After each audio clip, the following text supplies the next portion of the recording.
नमस्कार मित्रांनो, आजच्या गोष्टीचं नाव आहे बालहट्ट. गोष्ट सुरू करण्यापूर्वी आपणास एक विनंती की आपण जर माझा चॅनल पहिल्यांदाच पाहत असाल तर प्लीज सबस्क्राईब करा. म्हणजे काय होईल, इथून पाठीमागं मी जे व्हिडिओ टाकले ते आणि इथून पुढं जे टाकणार आहे ते सर्व व्हिडिओ तुम्हाला पाहता येणार आहेत. त्याच्यासाठी कुठलाही चार्ज पडत नाही. बघा, आपण गोष्टीला सुरुवात करतो आहे. एकदा बिरबल दरबारात उशिरा पोहोचला. सहसा असे होत नसे. दरबारातल्या सर्व महत्त्वाच्या कामात अकबर बिरबलाचा सल्ला घेत असे. त्यामुळे बिरबल वेळेवर हजर नसल्याने अकबर नाराज झाला होता. बिरबलाने आत येताच अकबराला मुजरा केला. अकबर त्याला म्हणाला, काय हे बिरबल, आमचा वजीरच दरबारात उशिरा येतोय हे आम्हाला आवडलं नाही. माफ करा खाविंद, मी वेळेत तयार होतो, पण जरा अडकलो होतो म्हणजे राज्याच्या कारभारापेक्षा काय महत्त्वाचं काम आलं होतं तसं नाही खाविंद, मला तसं नव्हतं म्हणायचं. खरं तर माझा मुलगा मी घरीच थांबावे, त्याच्याशी खेळावे म्हणून हट्ट करत होता. मी दाराकडे वळलो की रडत होता. त्याची समजूत काढता काढता जरा वेळ लागला. माफी असावी. काहीतरीच काय बिरबल, एवढ्या मोठ्या राज्याचा वजीर तू आणि एका लहान मुलाला तुला पटकन समजावता येत नाही. हुजूर, बालहट्ट काही सोपी गोष्ट नसते. लहान मुलांना उठसूट रागावलेलं चांगलं नसतं आणि त्यांना फार समजही नसते. त्यांना त्या क्षणी एखादी गोष्ट हवी वाटली तर तीच पकडून बसतात. त्यांना जरा प्रेमाने गुढीगुलाबीने समजावणं कठीण काम असतं. त्याला वेळ लागतोच. मला त्यात काही अवघड वाटत नाही. बिरबल, तू पाराचा कावळा करतो आहेस. तुम्ही काही वेळ मुलांसोबत घालवल्यावर तुम्हाला नक्की पटेल खाविंद. आण लहान मुलांना, मी दाखवतोच, तुला सहज सांभाळीन मी. हुजूर, लहान मुलांना आणायची गरज नाही. मला आता लहान मुलांचा चांगलाच अनुभव आहे. काही वेळ मीच लहान मुलांसारखा वागतो आणि तुम्ही माझ्या वडिलांसारखे वागा, चालेल. पण हुजूर, एक अट आहे.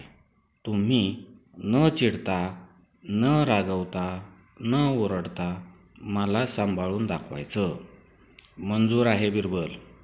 आज दरबार संपल्यावर तू मुलासारखं वाग आणि मी वडिलांसारखं वागतो. दरबार संपला आणि निवाडे, तक्रारी अशा विविध कामांसाठी आलेली माणसे घरी गेली. अकबराने बिरबलाला सांगितले, चल आता ठरले तसे करूया. बिरबल लगेच खाली बसला आणि मला खेळणे हवेत म्हणून हट्ट सुरू केला. अकबराने त्याची समजूत काढली. अरे बेटा, इथे दरबारात कुठे खेळणे असणार? आपण पकडापकडी खेळूया का? नाही, मला खेळणे हवेत असे म्हणून बिरबलाने मोठ्याने रडायला सुरू केले. अकबराने आपल्या सेवकाला खेळणे आणायला पाठवले आणि मग बिरबलाला म्हणाला, बेटा बघ, मी तुझ्यासाठी खेळणे आणायला सेवकाला पाठवले आहे. आता जरा शांत हो. खेळणे येईपर्यंत आपण दुसरे काहीतरी खेळू. बिरबल शांत झाला आणि म्हणाला, ठीक आहे बाबा, आपण घोडा खेळू. तुम्ही घोडा व्हा, मी तुमच्या पाठीवर रपेट मारणार. अकबर चमकला. हे काय बिरबल, तू माझ्या पाठीवर बसणार? तुझी एवढी हिंमत? हुजूर, आपण भूमिकेत आहोत हे विसरू नका. मुले आपल्या बाबांशी घोडा खेळतच असतात. तुम्हाला नसेल खेळायचे तर तुम्ही हारलात म्हणून कबूल करा. नाही, अजून मी हारलो नाही. मला कोणी घोडा बनवलं नाही अजून, पण हरकत नाही, मी बनतो घोडा. अकबर खाली बसला आणि वाकून घोडा झाला. बिरबल त्याच्या पाठीवर बसून फिरून आला. अकबराचं अंग अवघडलं. सेवक खेळणे घेऊन आला. बिरबल त्या खेळण्याशी काही वेळ खेळला. अकबराला वाटले, आता झाले.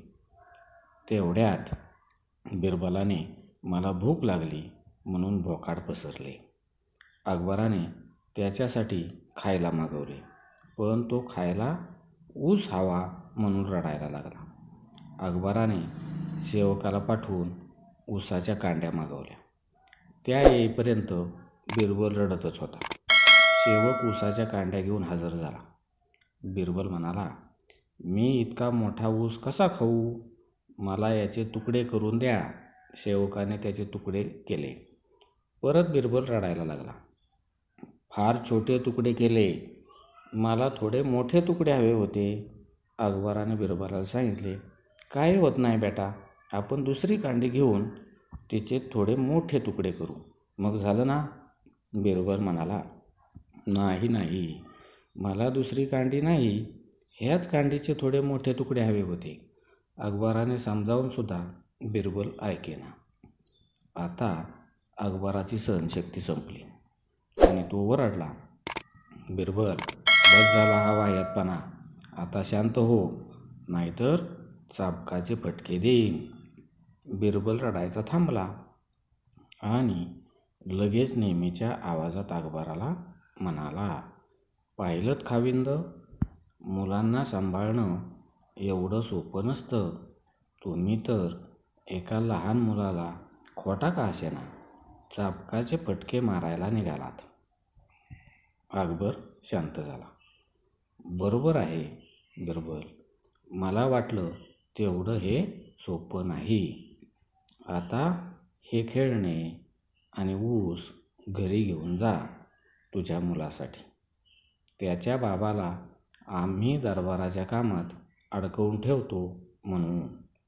आम्हाला तुझी आजची अडचण समजली, पण तरीही दरबारात पुन्हा उशीर करू नकोस. आपल्या खाजगी कारणासाठी प्रजेला खोळंबून ठेवणं बरोबर नाही. आपल्या मुलाशी जरा लवकर खेळ आणि दरबाराच्या वेळेच्या आधीच त्याची समजूत काढून लवकर निघत जा.